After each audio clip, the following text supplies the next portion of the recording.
केपी शर्मा ओलीजीको बाबा आफै ज्योतिष हुनुहुन्छ अनि उहाँले चाहिँ कतिजना ठुल्ठुला गुरुलाई हेराउनु भएको छ र उहाँले पनि त्यो बालेनजीको शक्तिलाई काट्नको लागि आफ्नो शक्तिको युज गर्दै हुनुहुन्छ। तर बाहिर चाहिँ के भन्छन्, कम्युनिस्ट भन्छन्, बाहिर के भन्छ यस्तो केही चिजको अस्तित्व छैन भन्छन्।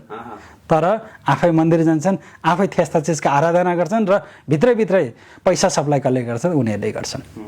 बाहिर के भने म चाहिँ कम्युनिस्ट हो, मैले त्यस्तो केही मान्दिनँ, तर भित्रभित्र सबैभन्दा धेरै तपाईँको घरमा पैसा लुकाएर तपाईँको चाहिँ तान्त्रिकहरू पाल्ने को छन् त? शेरबहादुर देउपा छन्, खुमबहादुर खड्का छन्, तपाईँको चाहिँ होइन अरू चाहिँ ठुल्ठुला नेता केपी ओली छन्, इभन इन्क्लुडिङ तपाईँका माओवादीका जुन कट्टर भौतिकवादी भन्ने नेताहरूले पनि के चाहिँ गर्छन् त, तिनीहरूले ठुल्ठुला तान्त्रिकलाई चाहिँ they had hire them, absolutely गरिरहेछन्। किनभने उनीहरूलाई पनि थाहा छ